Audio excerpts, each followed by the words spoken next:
Hey guys welcome to my mini vlog. ఈ రోజు అయితే మాకు second day of the exam. ఈ ఎగ్జామ్ అయితే నాకు నిజం చెప్పాలంటే నాకు ప్రామిస్ గా అసలు ఏమీ రాదు. నేను ఈ రోజు మార్నింగ్ నుంచే కూర్చున్నాను చదువుకోవడానికి. నాకు టోటల్ గా 30 క్వశ్చన్స్ అయితే ఉన్నాయి. యాక్చువల్ చెప్పాలంటే అందరికి 30 క్వశ్చన్స్ చదవాలి. ఆ 30 క్వశ్చన్స్ లో నాకు వచ్చింది మాత్రం 10 క్వశ్చన్స్ మాత్రమే. మిగతా 20 క్వశ్చన్స్ అయితే నేను కూర్చొని చదువుకున్నాను. ఎగ్జామ్ అయితే రాశాను గాయస్. 1 o'clock కి స్టార్ట్ అయింది ఎగ్జామ్. 2:30కి అయితే ఎండ్ అయిపోయింది. నాకు ఈ ఎగ్జామ్ లో అయితే నాకు నిజంగా లిటరల్లీ అసలు నేను ఏం రాసాను నాకే తెలియదు గాయస్. అసలు నేను చదివిన క్వశ్చన్ అయితే ఒక్క క్వశ్చన్ కూడా ఇవ్వలేదు గాయస్. 6 క్వశ్చన్స్ లో అందరైతే చదువుకున్న క్వశ్చన్లు అయితే అందరికైతే వచ్చాయి. ఇంకా రాసిన తర్వాత ఫుడ్ అయితే అవైలబుల్ గా ఉండదు ఎలాగో హాస్టల్లో, ఎందుకంటే 2:30 దాటేసింది. సో ఇంకా ఫుడ్ ఇక్కడ తిందామని చెప్పి ఫిక్స్ అయ్యాము. అండ్ క్యాంటీన్ కి వెళ్లే దారిలో అయితే ఇక్కడ గ్రీన్ హౌస్ లో మాకు ఎందుకో ఇది కనిపించింది. ఇది ఎందుకు పెట్టారో నాకు సరిగ్గా తెలియదు. నాకు తెలిసి ఫ్యాషన్ డిజైనింగ్ డిపార్ట్మెంట్ లో పెట్టుంటారు మేబీ.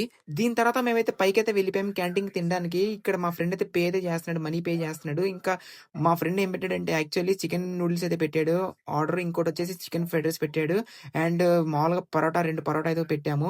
అండ్ ఫుడ్ అయితే చాలా బాగుంది. విచిత్రమైన విషయం ఏంటంటే బాక్స్ కూడా తెచ్చుకున్నాడు గాయస్ ఇంట్లో నుంచి. మేము ఆర్డర్ పెట్టుకున్నాం కాబట్టి మా కోసం కంపెనీ కోసం అయితే ఆర్డర్ అయితే పెట్టుకున్నాడు వాడు కూడా.